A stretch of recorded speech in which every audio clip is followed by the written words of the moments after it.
9/11 is a good example of how vulnerable we are. I'm Timothy Snyder. I'm the Levin Professor of History at Yale University, and most recently I wrote a book called On Tyranny.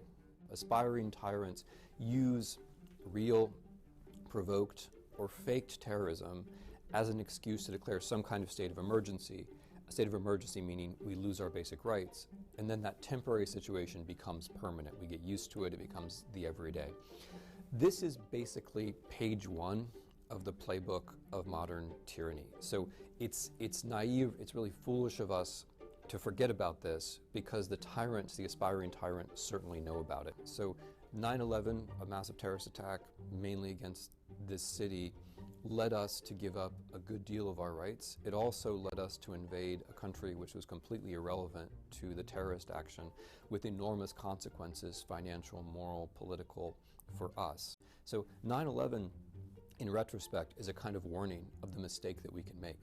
It could be much worse than 9/11. I mean, not just the terrorist attack could be worse, sadly that's true, but the reaction of our leaders could also be worse. Whatever one might say about Bush and company, and I said as many bad things as I could at the time, whatever one might say, they didn't use it as an excuse to say that all Muslims were to blame.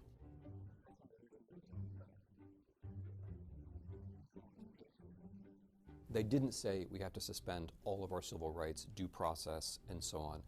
I'm afraid that the people we now have in power have fewer restraints than that crew. So 9/11 is a kind of gentle warning for us about what we must not do the next time around.